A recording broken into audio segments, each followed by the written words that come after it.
के खिलाफ देश की जिस लड़ाई में आदरणीय प्रधानमंत्री जी का नेतृत्व और मार्गदर्शन प्राप्त हो रहा है, देश की सबसे बड़ी आबादी का राज्य उत्तर प्रदेश अपने जनप्रतिनिधियों, प्रशासनिक team, health workers, corona warriors और जनता जनार्दन के सहयोग से मजबूती से इस लड़ाई को लड़ रही है और उसके परिणाम भी हमारे सामने आ रहे हैं।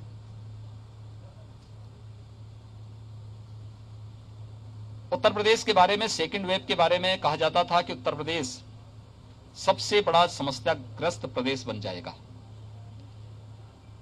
और 25 अप्रैल से लेकर के 10 मई के बीच उत्तर प्रदेश में 1 लाख केस प्रतिदिन आएंगे।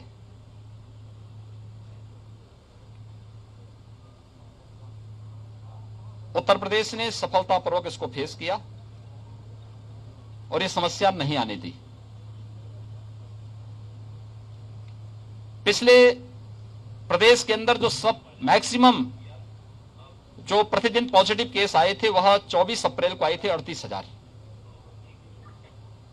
और प्रदेश के अंदर हम लोगों ने यहां पर जब पॉजिटिविटी ज्यादा थी और रिकवरी कम थी तब यहां पे सक्रिय केसेस की संख्या थी 3,10,000, यानी जो एक्टिव केस थे 3,10,000 थे।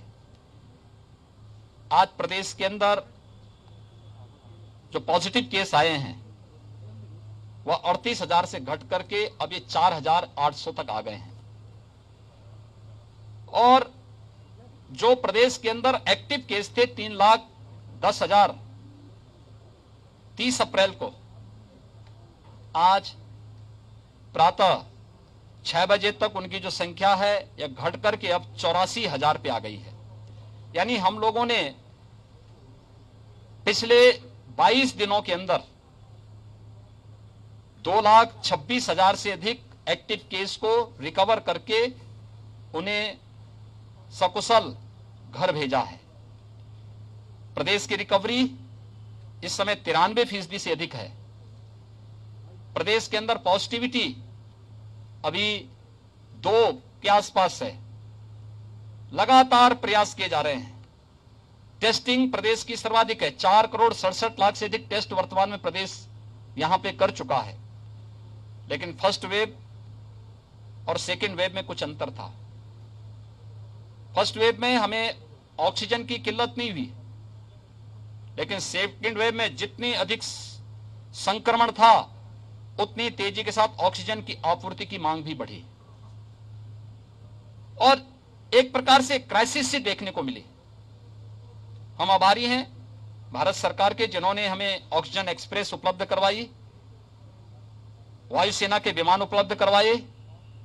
हम लोगों ने जहां ऑक्सीजन उपलब्ध थी देश में, वहां से ऑक्सीजन एक्सप्रेस के माध्यम से प्रदेश के अलग अलग जनपदों में उपलब्ध करवाने का कार्य किया और आज भारत सरकार के सहयोग से राज्य सरकार और तमाम हमारी अन्य संस्थाएं मिलकर के हर जनपद को ऑक्सीजन के क्षेत्र में आत्मनिर्भर बनाने के लिए भी कार्य कर रही हैं।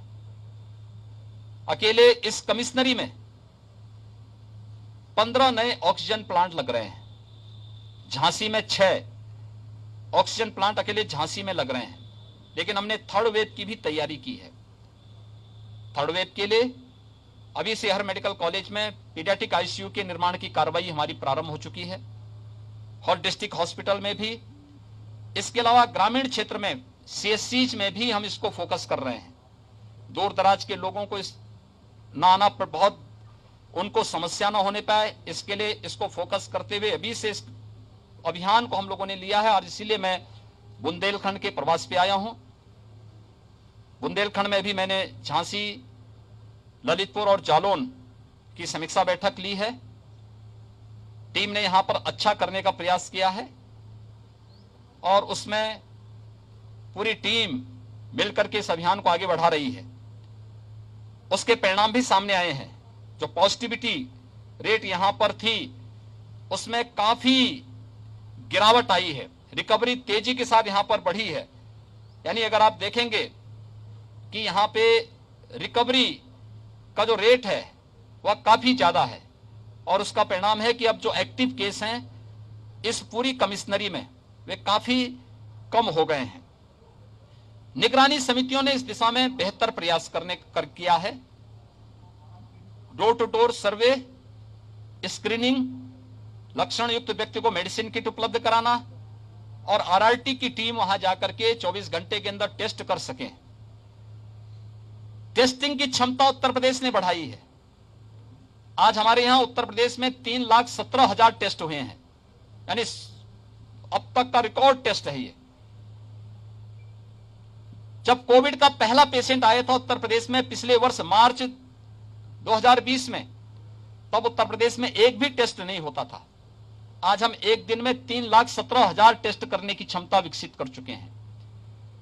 कोविड के बेड्स बढ़ाए जा रहे हैं। हर एक स्तर पर एक नए प्रयास हुए हैं। हमारा प्रयास है, एक एक व्यक्ति का जीवन अमूल्य है, उसको बचाना है, और साथ साथ हर व्यक्ति की जीविका को भी बचाना है। हमने इसके लिए कोविड कर्फ्यू लगाया है। कोरोना कर्फ्यू सामान्य जनजीवन प्रभावित हुए बगैर हमारी कोविड संक्रमण की चेन को तोड़ने की जो नीति है उसको हम सफलतापूर्वक आगे बढ़ा रहे हैं, और कोरोना कर्फ्यू को इसलिए 31 मई तक सुबह 7 बजे तक हम लोगों ने बढ़ाया है। इसमें हमारी आवश्यक सेवाएं चल रही हैं, उद्योग हमारे चल रहे हैं, परिवहन निगम की बसें उत्तर प्रदेश के अंदर संचालित हो रही हैं, सब्जी मंडी, फल मंडी, गेहूं क्रय केंद्र, कोटे की दुकान, ये सभी हमारे संचालित हो रहे हैं। लेकिन सब में कोविड प्रोटोकॉल का पालन करने के लिए व्यवस्था दी गई है। हर एक प्रकार से व्यवस्था प्रधानमंत्री जी ने प्रधानमंत्री गरीब कल्याण पैकेज के अंतर्गत मई और जून में हर परिवार को 5 किलो खाद्यान्न पर यूनिट देने की व्यवस्था की, और उत्तर प्रदेश सरकार जून, जुलाई, अगस्त में प्रदेश के अंदर 15 करोड़ लोगों को निःशुल्क खाद्यान्न वितरण करने का कार्य करेगा। 1 जून से हम लोगों ने यह व्यवस्था भी की है कि वैक्सीनेशन का कार्यक्रम भी सफलतापूर्वक आगे बढ़ सके। अब तक हम लोग प्रदेश में 1,62,00,000 लोगों को वैक्सीन दे चुके हैं। 18 से 44 के बीच के जो युवा हैं इनको भी वैक्सीन देने की कार्रवाई युद्ध स्तर पर चल रही है। अब तक हम लोगों ने 18 से 44 के बीच की उम्र के 10 लाख से अधिक लोगों को, युवाओं को वैक्सीन दिया है। अभी तक हमारे कमिश्नरी मुख्यालय और कुल 23 जनपद हमारे वर्तमान में 18 से 23 उम्र के लोगों, 18 से 44 वर्ष की उम्र के लोगों के लिए वैक्सीन की कार्रवाई के साथ जुड़े थे। 1 जून से 75 जनपदों में हम वैक्सीनेशन का कार्यक्रम प्रारंभ करेंगे।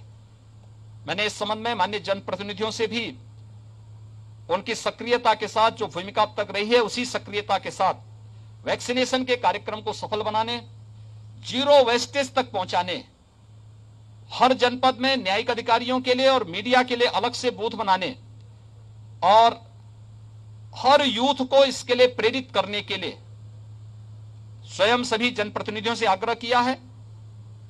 और गांव-गांव में भी हम लोगों को प्रेरित कर सकें। कॉमन सर्विस सेंटर के माध्यम से ये वैक्सीनेशन का कार्यक्रम हर ग्राम पंचायत में आगे बढ़ सकें, इस दिशा में भी प्रयास प्रारंभ हो रहे हैं। मुझे विश्वास है कि आप सबके सहयोग से हम सफलतापूर्वक इस सदी की सबसे बड़ी महामारी का मुकाबला करने और उसके अपेक्षित परिणाम लाने में सफल होंगे। आप सबसे भी मेरी अपील है, ये महामारी एक सामान्य फ्लू नहीं है, इस सदी की एक महामारी है। केंद्र और प्रदेश सरकार पूरी ताकत के साथ एक एक व्यक्ति के जीवन को बचाने के लिए पूरी ताकत और पूरा संसाधन लगा रही है, और हमारा प्रयास है कि व्यक्ति के जीवन को भी और उसकी जीविका को भी बचाया जाए। आप सबसे मेरा अपील है कि जन जागरण में आपका बहुत बड़ा योगदान है। एक एक व्यक्ति को जागरूक करने में आपकी बहुत बड़ी भूमिका है। हर व्यक्ति से हम इस बारे में कहें कि जो चीज पहले वेव से ही जिन बातों के लिए अपील की जा रही है